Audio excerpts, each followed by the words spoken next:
All right. So let's start off talking. My computer, don't make me mad. All right, let's discuss chapter 17. Now, way back when you were in Bio 210 in chapter 1, you learned about the concept of the homeostatic mechanism. So some of you are probably like, I don't remember that. Remember receptor control center effector, right? All that stuff.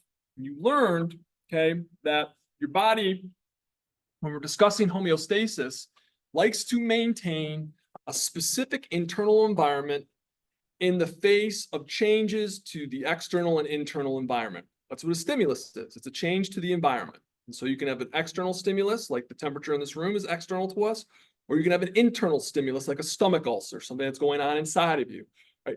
But the point being is a stimulus needs to occur, a receptor needs to be present that can monitor that stimulus, and then we have to send that sensory input information to a control center. I shouldn't say last semester, whenever you took 210, you learned about one of the control centers, the nervous system, right? We learned about all the important facets of the nervous system. Now we're going to learn about our other control center, the endocrine system, right? So we're going to see some differences between the endocrine system and the nervous system. And I hope that you can appreciate what we're looking at here, all right, when we're discussing what the endocrine system is compared to what the nervous system is. All right, so when we're looking at the nervous system here, a couple things should jump out at you. Did I say nervous system? The endocrine system, sorry. First is, when we're looking at the endocrine system, if you recall, back in chapter 5, you learned about glands. You learned that there's two types of glands. There's exocrine glands and endocrine glands. And we spent a lot of time talking about the exocrine glands, like sweat glands and whatnot, sebaceous glands. So exocrine glands are glands that have a duct, D-U-C-T. Endocrine glands are glands that do not have a duct. So when they are secreting whatever it is that they've produced, they're going to secrete their secretions in a couple of different ways. But primarily, they're going to secrete their secretions outside the cells that manufactured them, maybe into the interstitial fluid, or they can secrete it directly into a blood vessel, and then the blood vessel carries it throughout the body. We'll be talking a lot about that. All right, so keep that in mind. When we're looking at the endocrine system, we're looking at, We're looking at ductless glands, first of all. And that's what we are seeing here. So these glands are going to make a chemical, and that chemical is going to be the hormones there. Hormones are just chemical messengers. And they're going to tell what we call our target cells, the cells that the hormones act upon, to do something, maybe make something, like the beta cells in the pancreas to make insulin, all right? Or we're going to be telling some of our cells to make human growth hormone, right? All sorts of, and we'll talk about a whole bunch of these things. But ideally, we're going to affect our target cells, all right, by these hormones.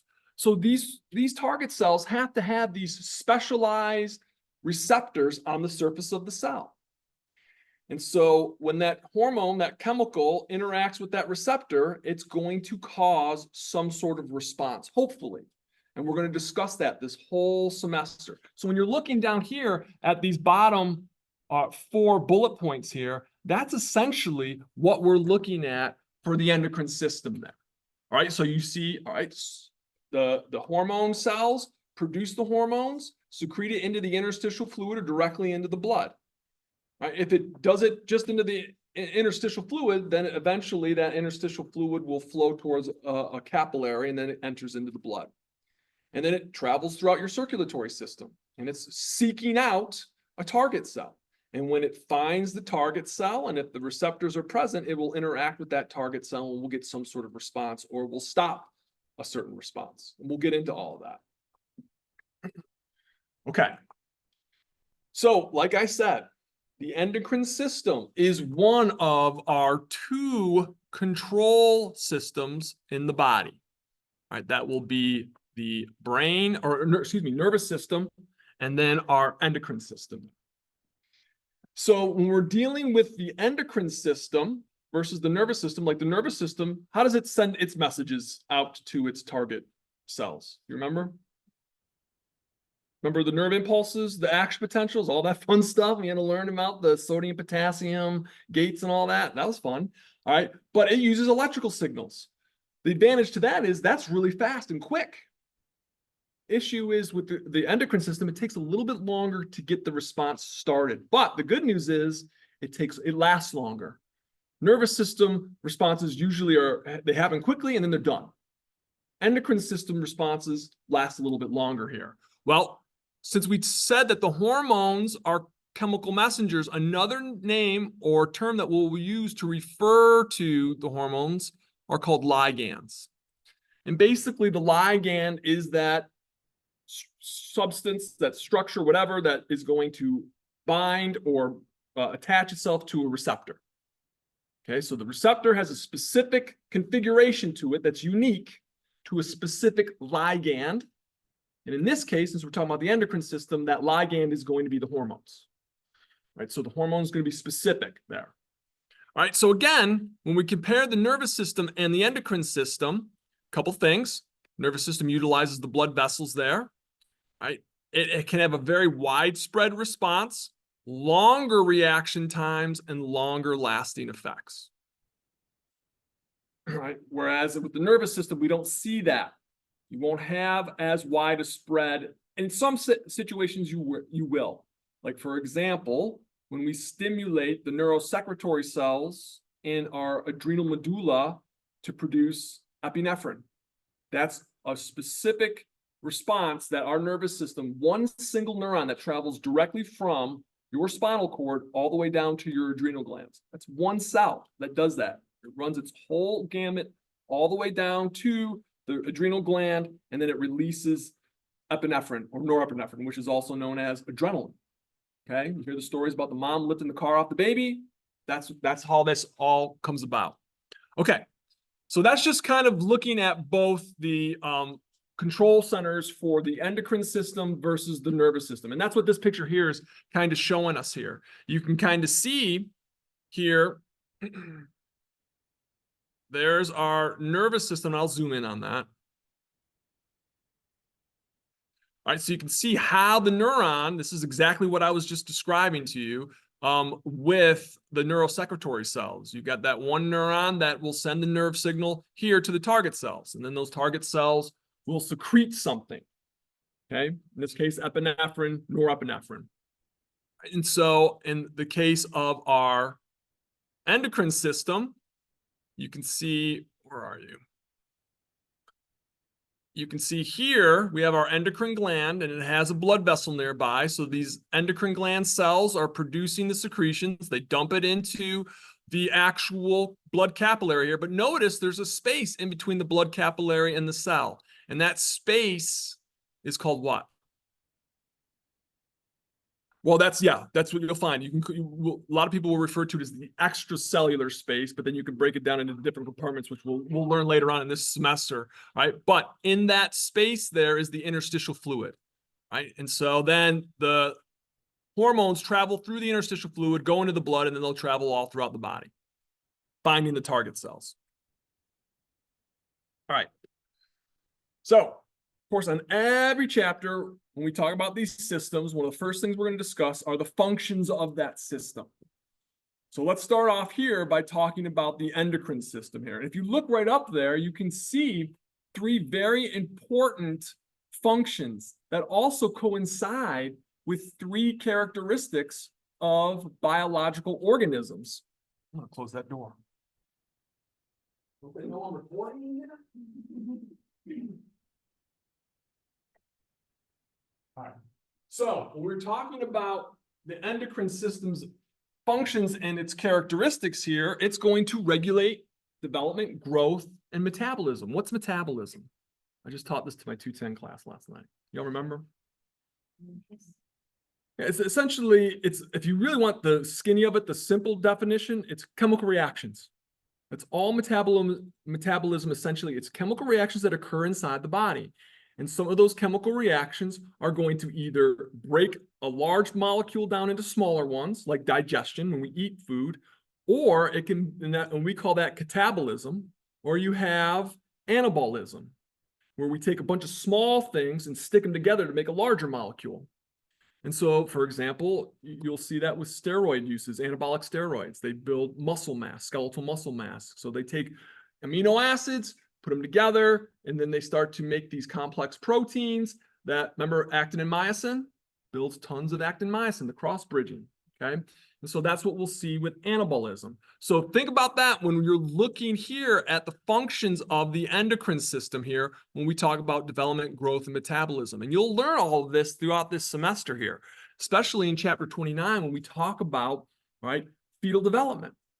Hormones are going to be produced that help propagate and stimulate and move the certain biological processes in the intended direction. And we're going to learn all that information this semester here. Okay, maintaining homeostasis. Folks, you're going to hear me talk about this so much, it's going to make your heads explode, right? Because it's an important concept, and that's why we teach it in the very first chapter of this course.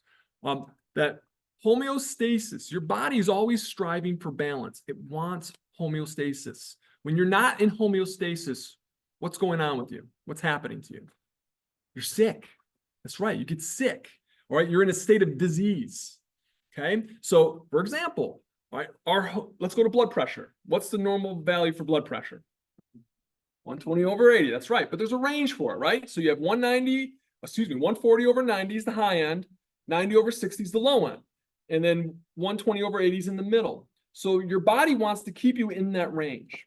But of course, if you jump outside of that range and your blood pressure now is 160/85, we refer to as hypertensive. You're outside of that normal homeostatic balance, right? And so your body's going to try to get back to that homeostasis, right? And there's things that we can do to help it, but that's what we're going to be looking at here. I'm going to be teaching you a lot of the normal, and we'll learn some abnormal, all right, or some pathologic conditions throughout the course. But that's what we want you. I really want you to understand that your body is always trying to maintain or establish homeostasis. And so when that layer says maintaining homeostasis of blood composition and volume, right? One, we're going to learn about it in chapter 18. That's the next chapter. You're going to learn about what should be in your blood other than red blood cells. You got white blood cells, you got proteins, you've got glucose, you've got all sorts of hormones, you've got all sorts of stuff floating around in your blood. And we want to maintain it at a specific level. Like you want to have so much sodium in your blood, right? When you get your blood work done and you get that readout there and they tell you what we're looking at, oh, we see your lipids, we see your HDLs, your LDLs. You want to have a certain value there. And that's what we're looking at here. We also want to make sure that you have the correct volume of blood, right? If you don't have, all right, enough blood volume going on, your blood pressure is going to start to decrease, right? That could be a problem. Right? I want you to learn this and memorize this, write this down right now. If you increase blood volume, you increase blood pressure, and vice versa. If you decrease blood volume, you decrease blood pressure. That's a concept that you're going to see several times this semester, so we might as well get it out there right now. It's easy to remember. So that's what you're going to see when people say they get their arm chopped off and they're bleeding out and their blood volume starts to deplete. Their blood pressure will initially increase because the heart speeds up its heart rate, but eventually it will decrease. So what do? They start to give people blood to actually supplement that lost blood, or they'll give them saline or something to increase that blood volume to maintain that level there. And we'll learn all this cool stuff. All right. What's the next one? Controlling digestive processes. Oh yeah, we're going to have lots of fun when we get to chapter 26 talking about that. All right. Your digestive tract is one long reflex. Remember what a reflex is, right? Stimulus receptor control center effector. So when you tap somebody on the knee with the reflex hammer, what's their knee usually do? It kicks, right? It jumps a little bit. Yeah. So the stimulus was the hammer. The receptors in the patellar tendon there, all right, the Golgi stretch receptors monitored that change, and then they sent that information to the spinal cord, which is the control center. And then the spinal cord's response was using the motor neuron to contract the quadriceps muscles to cause a little jump in the knee. That's a reflex. Well, guess what? If you're hungry sometime during the next 3 hours and you start to think about something that you really like to eat, what usually happens? You start to salivate. That's a visceral reflex. It's a reflex nonetheless. The stimuli was just thinking about the food, Maybe you smell the food. Maybe you actually hear somebody, literally you can hear somebody making food. And if you really like that food, you can start to salivate. Point being is we're going to learn in chapter 26, that's one big reflex, right? Your digestive tract, right? So you ever notice, and some of this might make some people uncomfortable, but that's all right. This is a biology class. You ever notice sometimes when you eat a meal, maybe within an hour or two, you might have to go to the bathroom? It's a reflex. Food moving into your stomach moves food through the small intestine, into the large intestine, into the rectum. And so again, we'll see all that later on in this class here. All right, I talked a little bit about the reproductive activities here, but same thing, the hormones. When we get to chapter 28, you're going to have a whole new appreciation. 1, 2, 3. All right, so I actually have 3 guys in this classroom. Normally, I'm usually teaching to, everybody's usually females. When we get to chapter 28, and we talk about male and female reproductive system, we're going to see the female reproductive system has a lot to it because there's the hormonal, there's the ovarian cycle, there's the follicular cycle, all of these things that we're going to learn that are gauged on hormones, when oxytocin is being released, right? When all of these different follicle stimulating hormones, all the fun hormones that we'll learn, we're going to see what effect that they do have there. Okay, so let's talk about a few things when we're learning about where our endocrine glands are. So we need to learn, okay, because we're going to be talking about these important glands. Let's start off with where they're located. So a quick review. Endocrine glands are made up of epithelial tissue. Y'all remember that there was 4 tissue types in the body? Can anyone name the 4 tissue types? I heard it: connective, epithelial. The other 2 are easy: nervous and muscle. Yeah, that's right. Okay, so epithelial, connective tissue, muscle tissue, nervous tissue. 4 types of tissues in your body. That's it, right? So the epithelial tissue will make up the endocrine and also exocrine glands there. Easy job. They make the hormones, they release the hormones. Okay, so we're going to see where these glands are located. Some, all right, have one job to do, and that's all they do. And so we call those endocrine gland organs. Excuse me. That's all they do. Okay, like the pituitary gland has one job: make and release hormones. Right. In some other cases, right, we will have these specialized endocrine cells that are going to be found in various organs throughout the body. For example, you have these specialized cells in your heart. If your blood volume increases, it's going to increase the amount of blood going into the atrium, because that's the first chamber that blood pours into in the heart, and it stretches the walls of the atrium. And so it'll stimulate these cells to release a hormone called ANP, atrial natriuretic peptide. And it's a special type of hormone that helps to decrease your blood volume. We'll learn about all that later on, right? So we'll see, right, that in organs scattered throughout your body, you'll have these specialized epithelial cells, these endocrine cells that are going to have endocrine secreting function there. And there's a whole list of them down here. I mean, look at them. All of these. I won't go through it. The hypothalamus, skin, thymus, heart. So you can see, and I'll show you a little picture here that shows you some of these locations there. All right, so those are our 2 things. We'll review this again in lab, so don't worry if I kind of move through this fast. All right, so here you can see on the left side of our screen here, there's the major endocrine glands there. So thyroid gland, pituitary gland, the hypothalamus. We'll see we have the adrenal gland. Right? All of these structures here on that left side are going to be our endocrine organs. Then on the right side, look how big that list is of all these organs that have that endocrine cell tissue in those organs themselves that have that endocrine function to it. And we're going to go through it throughout this course and throughout this chapter. And that's why we teach this chapter first, because a lot of the information that you're going to learn in this chapter, we're going to carry to other chapters as you're learning. So this is a very important chapter, just like the nervous. Whoa. I don't know why I did that. All right. But so that's why we always want to start with laying the foundation. In Bio 210, chapter 1 lays the foundation for that concept of homeostasis. Bio 211, we've already got a lot of those foundations already built, so we're going to start with chapter 17, the endocrine system, because it plays a huge role in what we're going to be learning this semester. Okay, so remember I told you reflexes right, play a big role. There's different types of reflexes. In this course, we're going to be focusing on what we call the autonomic reflexes.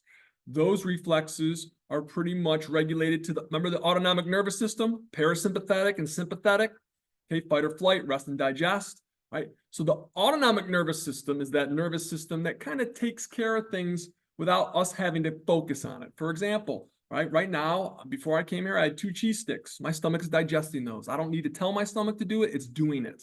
Right. So that's what we're going to be seeing here. So these reflexes that we're dealing with are going to be reflexes that we might not even be aware of here. All right. So when we're looking here, all right, at these endocrine reflexes here, you'll notice that there's 3 types: humoral,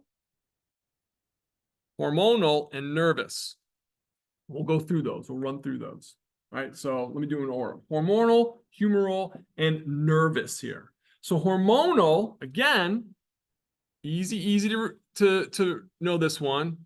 We're going to see a gland cell that's going to release that hormone into the bloodstream, and then it's going to find a target organ and it's going to bind to it, or target cell, excuse me. Humoral, right, has to do with the blood. Way back when they started learning about the compartments in the body, you had the humoral compartment. We don't really use that language too much now, all right? But when you see that term humoral, you want to start thinking blood, right? So now, same type of situation. You still have your gland cell here, right? That is going to be releasing its hormone, and then it is going to then affect something in the blood. It's either going to increase the concentration of a certain ion or molecule in the blood, or it's going to decrease it. Right, so for example, you learned about this back in chapter 7. Remember chapter 7, the bones? What happens when your blood calcium levels get too low? Very close, very close. Did you say blast or class? Okay, but you're right in going to the bone. Your parathyroid gland is going to release parathyroid hormone, which we're going to talk about in this class. It goes in the bloodstream and it goes to the bones. It does a couple things, but what it does in the bones is it stimulates the osteoclasts. Those are the cells that tear down the bone matrix. You remember, part of the bone matrix is calcium and magnesium. So it's going to tear down the bone matrix, because remember, what was one of the functions of the bone? Storage site. Storage site for magnesium. Do you all know really the importance of magnesium? You might, but you might not. You might not appreciate it. What'd you say? That's right. Magnesium, I'm going to tell you this right now, folks. And I tell my patients this all the time. If you're not taking a magnesium supplement, start taking one. All right. Magnesium is used in over 600 enzymatic reactions in your body. One of which is to make ATP. The last 2 phosphate bonds that are held together, all right, with that high energy phosphate bond, also there's a magnesium bond between those 2 last phosphates. Helps with muscle relaxation. It helps with calcium absorption, vitamin D synthesis. I can go on and on and on. But magnesium is very important, right? So we store it inside of our bones, okay? Because we need it to make ATP. Also, we store phosphate. We need phosphate for ATP and other things. All right, I'm on a tangent. But anyways, so we break down the bone matrix. Go ahead. Yeah. So like is there a certain type of magnesium you should be taking? That's a great question. I just had a, yep.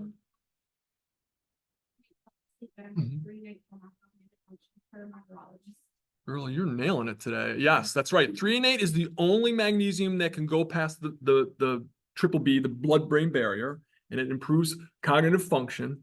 I take malates over citrates. And these, when we say malate and citrate, those are acids that they bind on to the magnesium molecule. Magnesium malate increases the bioavailability, so you're getting more bang for your buck. All right. So, and you said the glycinate for the sleeping? Yeah. And those are safe because does anyone know one of the side effects of taking too much magnesium? Pooping yourself. Diarrhea. I mean, that's how you know if you're taking too much. It's not going to be the glycinate. It's going to be, it could be the citrate. Yeah. Citrate's the one that gives you the runs. Yeah. Yeah. So that's why I try to dissuade my patients. Don't get the citrate. all right? It's just not going to get as much value out of it. Get the malate if you just want regular benefits from magnesium, but the 3 and 8 is the one that helps with the blood-brain barrier crossing, and it's great for cognitive function, big time. Yep, yep. I work in same unit and have like borderline. I was like, you need to take magnesium. She's like, why? I said, because it helps the problem. Yep. And it helps protect, and I could go on and on about this, but it helps the glial cells, decreasing the likelihood of Alzheimer type of symptoms. So it's really important for folks. They're doing more studies on that now and seeing the benefit of magnesium with decreasing dementia and Alzheimer's type of symptoms. So again, it's a great product. That's why I could go on and on and on and talk about it, but I won't, because we got to talk about this. Okay, so the last one is the nervous stimulation. This is that one that I was telling you about when we're dealing with the adrenaline and with the epinephrine and norepinephrine. So you literally will have a neuron that goes from your central nervous system directly to the actual adrenal gland to stimulate the release of norepinephrine and epinephrine, okay? That's how fast it is. One single connection there. All right, so this picture here is just showing you basically what I just talked about. So if I just zoom in a little bit. All right, so here is the hormonal one, and this is the example that we're going to be using quite a bit in this chapter. So here you have a gland, in this case is the anterior pituitary, that's releasing thyroid stimulating hormone that goes to the target cells here in this gland that tells this gland to release thyroxine. And then thyroxine goes into the bloodstream and then travels out to the different various target cells. Again, we'll get into the details of what all that is. But that's the hormonal class there. Stop. All right, this one here is the humoral one. All right, so there's the pancreas. Pancreas is responsible for releasing insulin and glucagon and a whole slew of other things that we'll learn this semester. So when your blood sugar levels increase, all right, the beta cells here inside the pancreas will sense that. That will then stimulate them to release insulin. Insulin goes into your bloodstream, and therefore it will do what to your blood sugar levels? Decrease. That's right. Easy way to remember what insulin does. It takes stuff out of the blood and it puts it into cells. So it'll take proteins out of the blood, put it into the cells. Take lipids, fats out of the blood, put it into cells. All right, and then finally, here's our last one. This is the nervous system. All right, stimulation here. So again, here you have your neuron that's going from the central nervous system directly here to the adrenal gland and stimulating the release of epinephrine and norepinephrine. All right, so I would say make sure that you are familiar with those types of endocrine stimulation. You'll see a test question on one of those, right, on one. But it's pretty self-explanatory, and I promise you, as we go through the chapter, you will see all of these at work. Maybe not so much this one. You already learned about that in chapter 15, right, in 210. Okay. All right. So now here comes the less than exciting part. We got to talk about the different types of hormones and the classes of hormones and whatnot. All right. So let's start off with the first one here, right? The steroid hormones. Here's what makes a hormone a steroid hormone. This right here. Oh, come on now. The fact that it has cholesterol, right? So all steroid hormones come from cholesterol. That's why I tell people that cholesterol is good. It's not necessarily bad. Now, I'm not saying eat, fried chicken all the time and fatty foods all the time. Right? I'm not saying that. But kids eating cholesterol, I don't have a problem with that. All right. It sounds crazy. All right. But I'm not saying, we just got to be reasonable, because some people get really worried about cholesterol. You've heard there's good cholesterol, there's bad cholesterol. We'll learn all about that, the differences between the two. Do you all remember back in chapter 4 when you were learning about the plasma membrane? And you learned what was in the plasma membrane? Do y'all remember that cholesterol was in the plasma membrane? Do y'all remember what the function of cholesterol is for your plasma membrane? It stabilizes, yeah. It makes the plasma membrane more resilient to changes in temperature. So if it gets too hot or too cold, that's important, I think, all right? You want it to be. Remember, your plasma membrane, have you ever seen, it's awful to say this, trash floating on the ocean? Like a lot of trash floating on the ocean, all right? And see how it just kind of moves around? That's what your plasma membrane's like. It just kind of floats together, all right?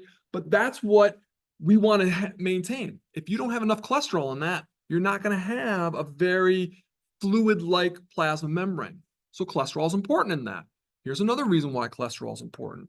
Just like with anything, you got to take it in moderation, right? But we need it for our steroid hormones here. So any of our sex hormones that we can think of, estrogen, all right, progesterone, testosterone, right? Those are steroid hormones here, all right? So here's what we're going to see. You're going to see some of these made in the adrenal cortex, and we'll talk about that. The adrenal gland has an outer part to it and an inner part to it. The cortex is on the outside, the medulla is on the inside. And one of the layers of the cortex makes our cortisol. You all have probably heard of cortisol, the stress hormone. You're probably all feeling it around test time, right? And it's the one, and we'll talk about it, helps your body deal with stress.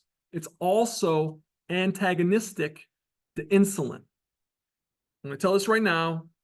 Insulin is the only hormone in your body that does what insulin does. That makes sense. All right. Yeah. So insulin is the only one that can really do all the things that insulin does, with lowering protein levels, lowering blood sugar levels. You've got tons of hormones that will antagonize insulin. Cortisol is one of them. Growth hormones another one. Glucagon is another. So that's why if you were to lose the ability to produce glucagon, sucks, but you still have other hormones that can help deal with that. That's why when you lose the ability to secrete insulin or your cells become resistant to it, now you see why diabetics, it's a pretty serious condition. And again, as we move through this class and this chapter, you're going to see a lot of that. All right. So anyways, steroid hormones, very important. These two are important characteristics of steroid hormones. Lipid-soluble, made from cholesterol. If something is lipid-soluble, what does that mean when they're interacting with the cell? Do you think, can anyone guess what the importance of that is? Nailed it, man. My man. Yes.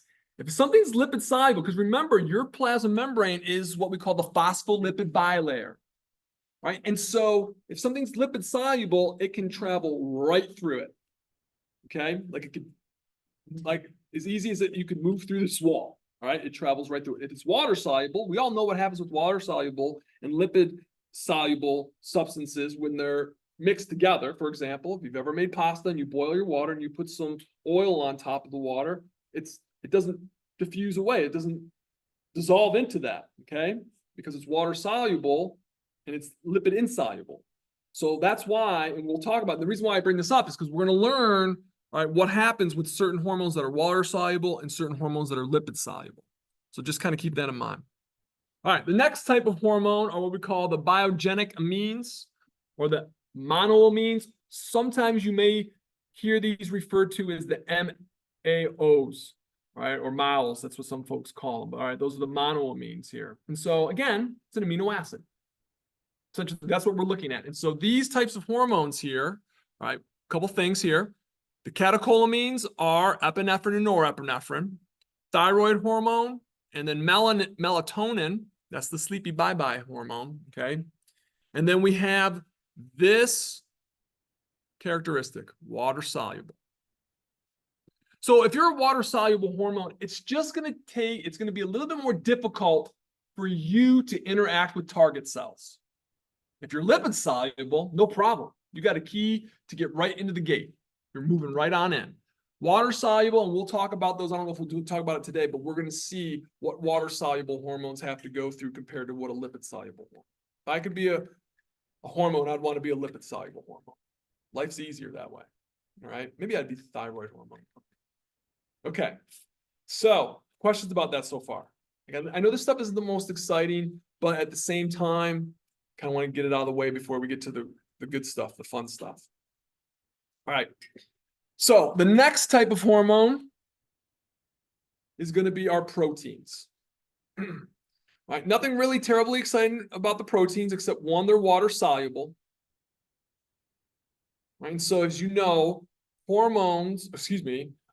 proteins have a positive end and a negative end to it.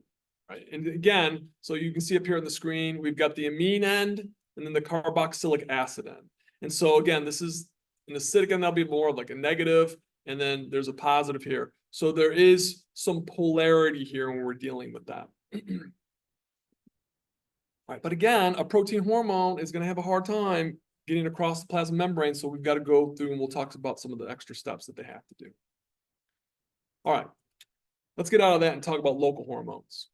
Y'all know local hormones. You learned about it in chapter 2 when we were learning about the different types of lipids, right? And so we learned, and you know what these are, except you just never really heard them maybe classified before, right? Local hormones, also known as eicosanoids, are made from, and you need to know this because you will see this on your test, are made from, is it not up here? It might be on the next slide. Arachidonic acid. I know I have it in my slideshow, so I don't want to, I'll get there. But every single plasma membrane, so therefore every single cell has arachidonic acid in it, right? It's this molecule that sits in the plasma membrane. And so what will happen is when you damage that plasma membrane, when you damage it, what we'll see is some reactions occur, and that arachidonic acid will start to break down and turn into different other molecules, all right? And so this whole chain of events, we call that the enzymatic inflammatory cascade. You don't have to know that.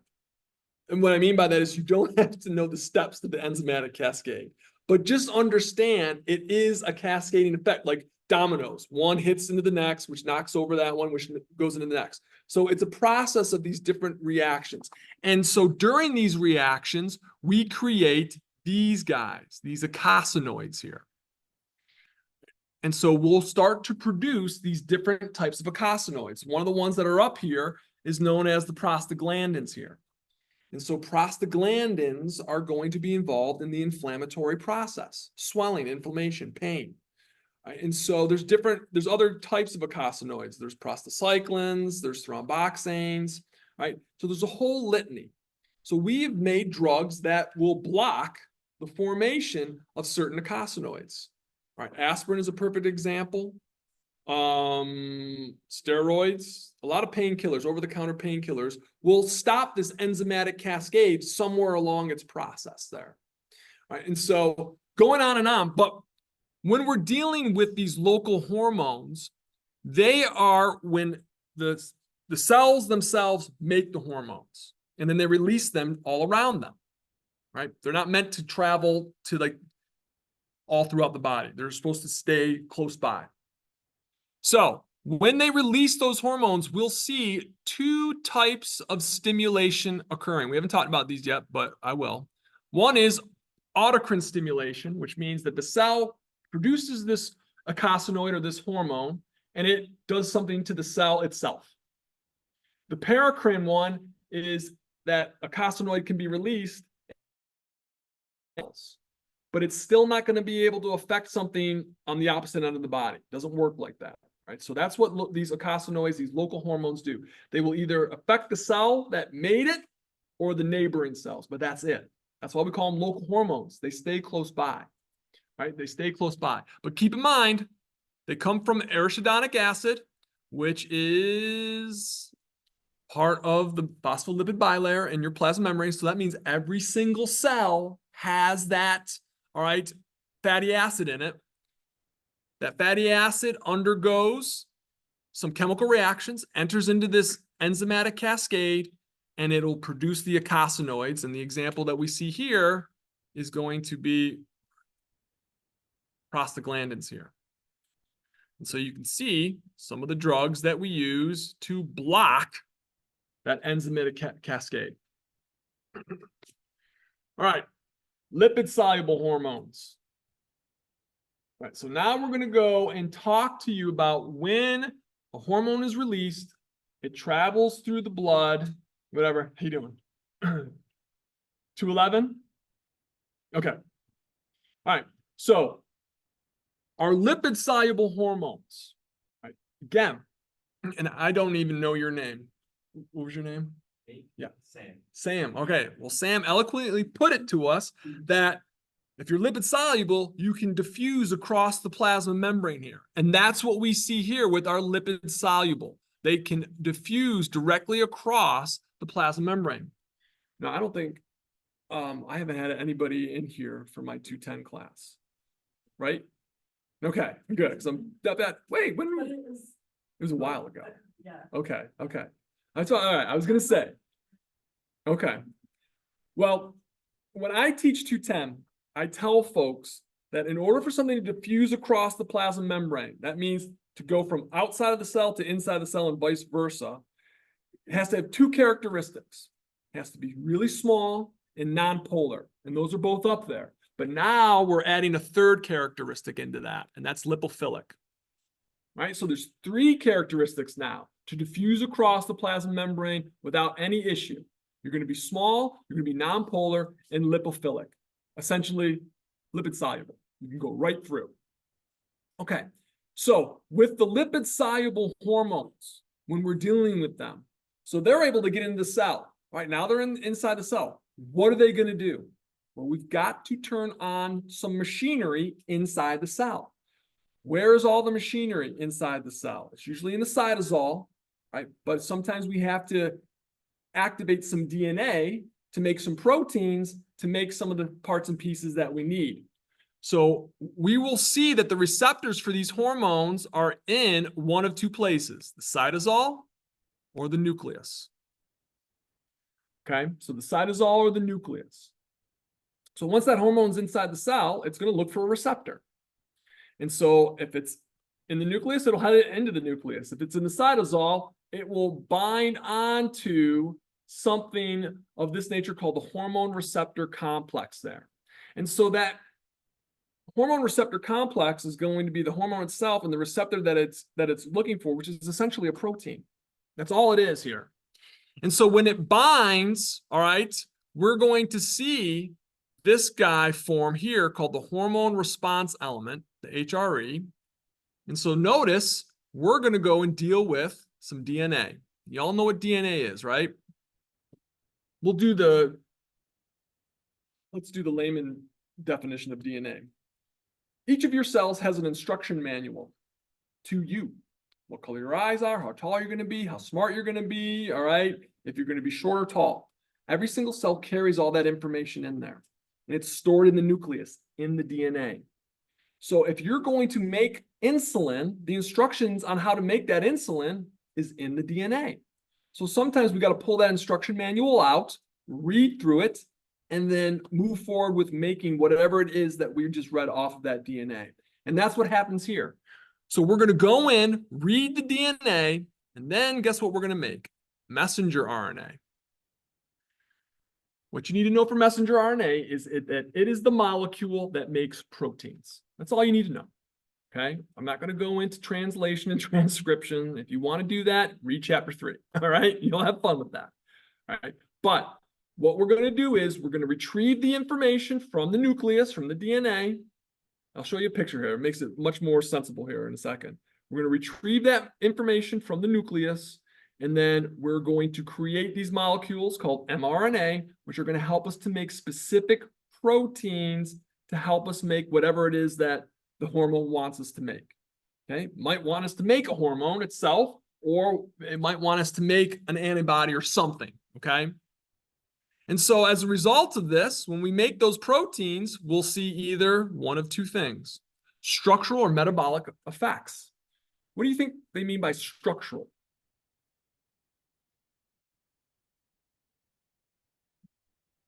Yeah, because what do we have in the plasma membrane? We got phospholipids and proteins, and proteins can be tons of different things. For example, all right, remember the sodium potassium ion gates? Those are proteins, right? Those are transport proteins, right? But also what will happen is when your blood sugar levels are high, insulin gets released, and insulin will go to the target cells, and it'll turn this machinery on, this target machinery on, and tell it to make more channels to pull glucose into the cells. It will literally make proteins and make these glucose transporters, stick them into the plasma membrane, and then the cells, like Pac-Man, can just start gobbling up, all right, sugar, glucose that was floating in the blood and pull it into the cells there, right? Yeah, we'll talk. I keep saying that. We'll talk more about that, but I'm just giving you a preview here. All right, so what this picture is showing us here, zoom in here. All right, so here comes our hormone from the bloodstream, lipid soluble, of course, so it can make it right across the plasma membrane. It goes right into the plasma membrane here, and it hooks up with the receptor. Once it does, now we're dealing with our hormone receptor complex. This thing's really hard to move around. Right. So in some situations, like I said, we have that hormone complex receptor now, and it's going to interact with something either in the cytosol or in the nucleus. This picture here is showing us it's going to go and head into the nucleus, and it's going to hang out with some of our DNA. And so literally what it does is it reads the DNA. It's reading the instruction manual. And as it's reading the DNA, it's going to start to make mRNA. And this is what you need to make proteins. And so that mRNA is made, the mRNA gets kicked out here. Stop it. It gets kicked out here to the cytosol because what are those yellow things up there? Y'all remember what ribosomes are, what they do? They make the proteins, right? Again, we don't teach it in our classes here, but chapter 3 talks about how all that is broken down. I'm only going to give you the skinny on what you need to know, all right? So mRNA made in the nucleus, it leaves the nucleus, it goes out into the cytosol, it's going to interact with the ribosomes, and the instructions are on that mRNA. And so when the ribosomes are reading the mRNA, they start to make the protein for whatever that protein is going to be used for. Now, depending where that ribosome is located, now this goes back to chapter 4, if it's on the rough endoplasmic reticulum, okay, those proteins are going to go one of 3 places, either into the actual Golgi apparatus to be exported out of the cell. It's going to go directly into the nucleus, not the nucleus, into the plasma membrane, or it's going to be tossed into a lysosome. The other ribosomes here, when they're making their proteins, if they're free ribosomes, the ones that just kind of float around in the cytosol, they're going to make their proteins for the cell, okay, for whatever reason. Right? That's stuff back from 210. Right? So just kind of keep in mind, this is what a lipid-soluble hormone has to go through. It gets into the cell, interacts with that hormone receptor complex, either stays in the cytosol, enters into the nucleus, reads the DNA, makes RNA. That RNA then interacts with the ribosome, and it makes proteins. Okay? Simple. All right. All right. Yeah.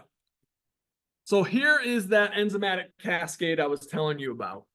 So going back to the eicosanoid formation here, when you're looking here at the plasma membrane, you have the arachidonic acid right up here that resides in, it's a fatty acid that resides in the plasma membrane.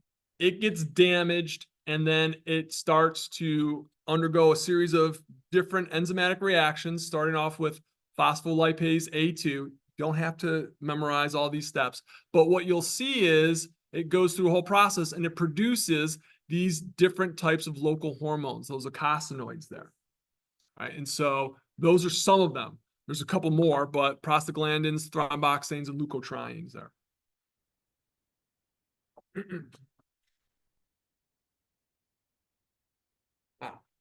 Did bring a water bottle. All right, thoughts? What are you guys thinking? Holy crap. Yeah, all right. Well, trust me, it's all right. This course is going to be, there'll be highs and lows to it. That's all I can say. Now we're going to hit the story of what happens to a water-soluble hormone. Remember what I said? The water-soluble hormone has to go through a little bit more of a difficult journey because it can't just diffuse right into the plasma membrane. So it has to actually handle things a different way. Right? So it is going to use what we call the signal transduction pathway. So you might be a little bit familiar with the secondary messenger system. because we talked about it a little bit when we were discussing the special senses in chapter 16, when you learned about olfaction, right? And basically, the best way I can describe how this a secondary messenger system works is, I don't remember if it was this book or another book that I was reading that used the example of a butler, okay? So you're living in a big house. You have a butler, someone that answers your front door. You're up in the shower or indisposed. Someone comes over and they want to talk to you directly, right? But you're indisposed. You can't come to the door. So the butler is on the inside of the door and that messenger is on the outside of the door, and that person has to give the butler the message. The butler then gives that message to the homeowner. All right, that's kind of what we're going to see here, because our hormone can't enter into the cell. So it's got to send its message across the plasma membrane, and then it has to go through a series of steps, right, to get whatever the result is going to be. And I'll walk you through this, all right? So that we call it the secondary messenger system also, though, but we're going to talk about it as the signal transduction pathway.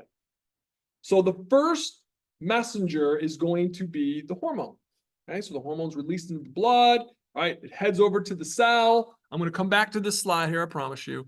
And that's what we're seeing here on this picture. Here's your water-soluble hormone, okay? It interacts with the receptor on the plasma membrane, and then that receptor is going to do something to this molecule on the inside. So that's what we're going to kind of see for the first part of this process here. So the hormone is going to interact with that receptor, and then that receptor is going to bind onto this structure here called the G protein. And so there's tons of G protein molecules floating around inside the cell all the time. It's not like one or two or three. I can't even give you a number. I'm going to assume that there's thousands, if not millions. All right. And they're just floating around inside the cell. Most of the time, they're in the inactivated state. Something has to turn it on, just like a light switch. So that's what happens here, all right, with our protein receptor. It's going to activate that G protein, and it's going to turn it on. So that's what this picture here is showing us as we get to the second part. I won't go too far. That's what we're seeing here. The hormone activated the receptor. This inactive G protein, which is just floating around, just doing its thing, all right, gets activated by the activated receptor here. And so you'll notice you have this molecule here called GDP, guanine, all right, diphosphate. When I say it's similar to ATP, right, it's a phosphate-containing molecule is what I mean by that is. ATP has adenosine, right? This molecule has guanine. Point being is, all right, kind of similar situation. So what we're going to see is now this activated receptor then activates this G protein. So what happens is that GDP molecule that was sitting there gets bumped off by a GTP molecule, guanine triphosphate. That's all we're seeing. Right, so we've activated it. This guanine triphosphate pops onto that receptor site, bumps off the GDP molecule. You good so far with that? All right. I won't ask you a lot of questions on this on the test, but I'm still going to go over this process with you. All right, so what we're going to see is in this whole process, we're going to be turning a lot of things on and activating a lot of enzymes. Y'all know what an enzyme is? Do you remember what one is? An enzyme, it's a protein, but it's a protein that catalyzes a chemical reaction, right? So when you catalyze a chemical reaction, what that means is it takes less energy to get the chemical reaction going. It's almost like using a lighter to start a fire compared to rubbing two sticks together. All right, that's what we're seeing here when we're talking about enzymes. So now we see this activated G protein come along, and it is now going to then activate, right, two enzymes here. So our next picture here, that's what we're going to see here. All right, you can see now we have this activated G protein, and so it's going to run around the inside. Come to that picture here. It's going to run around the inside of the cell here, and it's going to activate certain enzymes. Some of those enzymes are on the inside of the cell. Some of them live inside the plasma membrane. Remember, an enzyme is a protein, okay? You know what else is a protein? A receptor is a protein.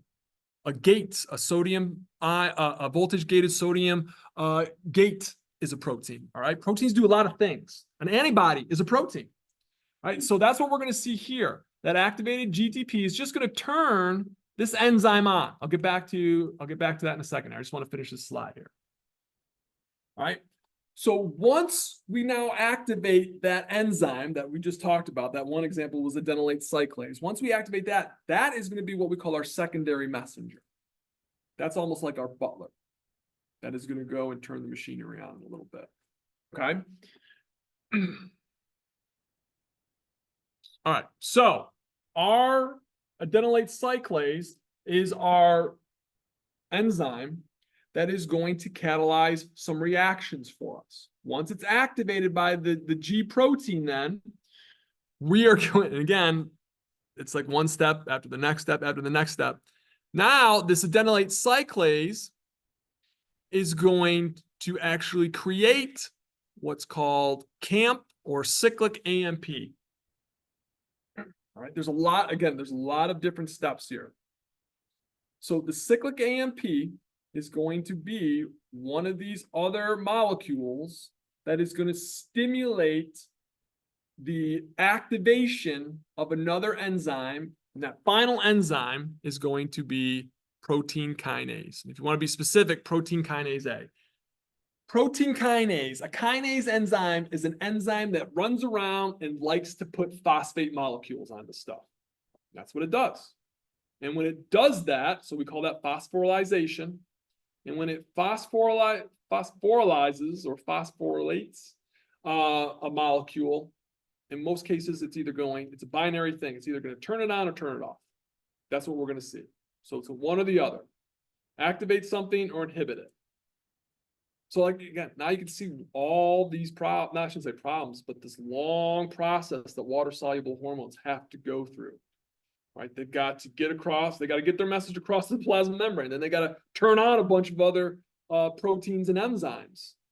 And we're still not even to the point where it's manufacturing anything yet. We're just turning stuff on yet. All right, so that's what this picture here is showing us, what I just described to you.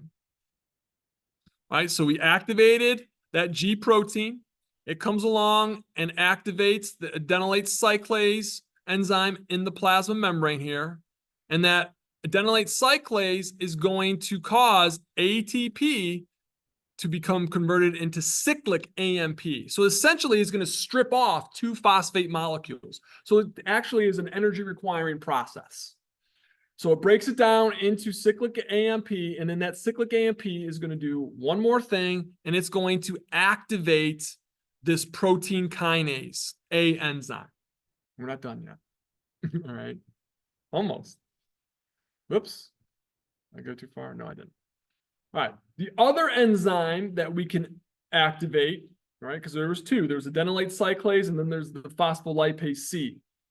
All right. So again, same thing. The G protein comes along, and it will activate the phospholipase C here. And so again, now we're going to get a little bit more exciting. That phospholipase C is going to split into, all right, these 2 molecules here. All right, PIP2 and then the diacylglycerol, or known as DAG. Point being, all right, we're going to, let me just show you a picture real fast. And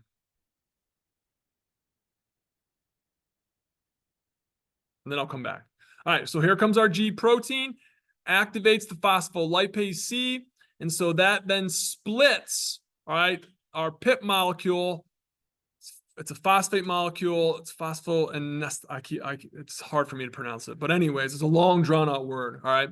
And so it breaks the PIP molecule down into the diacylglycerol molecule or the IP3 molecule. And I'll go through the different steps here.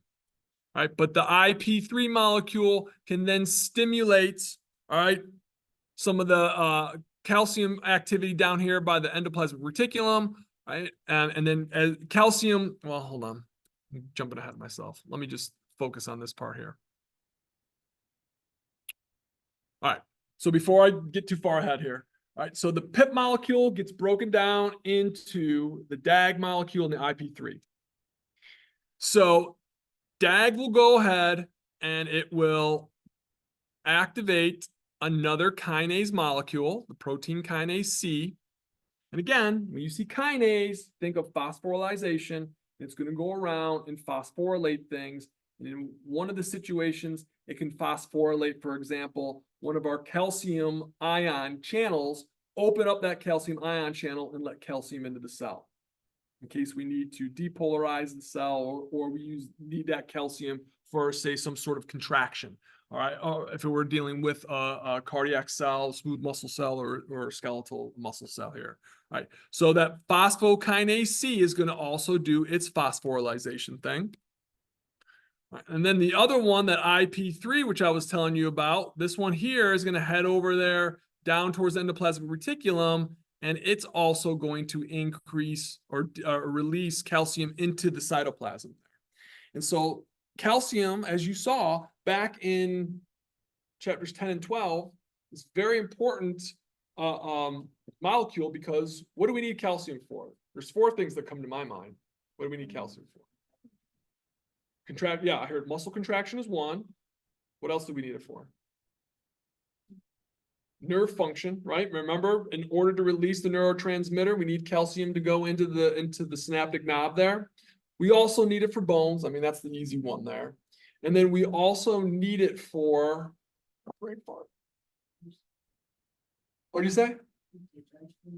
Well, digestion. There's a fourth one here, and I just can't recall it off the top of my head. That's awful. Anyways, it'll come to me later on. But so bone, it'll come to me. I can't even believe it. All right. Anyways, so it's important that we get lots of calcium, all right, in the cell, depending on what we need it for here. All right. And so when we're dealing with the calcium here in this picture, you can see how the IP3 goes down here and releases calcium, but also the DAG molecule, when it activates the protein kinase C enzyme, right, that calcium that's being released, right, can actually stimulate some of these channels here to open up to even get more calcium in there. All right, let's get out of that. I don't really find secondary messengers all that exciting. All right. But just kind of be familiar. I'm not expecting you to be able to walk through the steps exactly.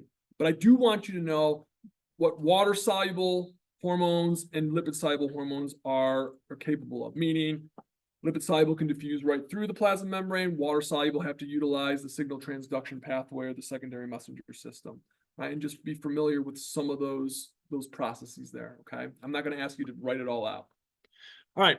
So when we're looking here at our water-soluble molecules, you'll notice, remember I told you, pretty much for hormones, it's a binary thing. It's either going to be turning something on, turning something off, inhibiting something, or activating something. So when we talk about these enzymes, they're either going to be on or off. That's it, right? And so if they're on, right, we can stimulate certain things like growth, for example, stimulate cell division. There's a growth factor that I cannot remember the name of it off the top of my head, but it's a growth factor is a locally acting hormone or molecule that stimulates the growth of something. For example, blood vessels. When we start to grow capillaries in new tissue, those cells will release this growth factor, which will promote the growth of those capillaries here. So we'll see that can work. Why can't it work for cell division there? All right, and then again, you can go down the list. Cellular secretions can be released. Membrane permeability can be changed. How can I change membrane permeability? I just told you earlier. Well, how do things cross the plasma membrane? Simple diffusion is one of them. They can diffuse right through. But what's another way to get something from the outside of the cell to the inside of the cell? Bingo. Transport proteins. How do we get the transport proteins? We build the transport proteins. We put them into the membrane. Now we've made the membrane more permeable. All right. That's what insulin does to glucose. Right. Makes the cell more permeable to glucose because it puts more transport proteins in there. Right. Muscles can be contracted or relaxed. Right? So again, all of these are going to be helpful with the water-soluble hormones there. This concept here, talking about the intracellular enzyme cascade, this amplification thing, it's almost like I'm trying to think of a good example if you're playing pool and you go to break the balls and how they all spread out over the pool table, similar to what we're seeing here, right? These enzymatic steps can be amplified at each increment, right? So in the beginning, you're maybe activating a few enzymes, but by the end, you can be activating, 10 times that number or 100 times that number here, right? So just a few hormones is great, but at the end, these few hormones, we can see a really huge response in what they enact, because one hormone can stimulate 3 or 4 receptors, or not receptors, enzymes, and then those enzymes can stimulate 4 or 5. It goes on and on and on there. All right. So keep that in mind with that. I think this is where I want to be. So yeah, let's stop here. Okay. Are there any questions that you have right off the top of your head for me? Are there any other specific first messengers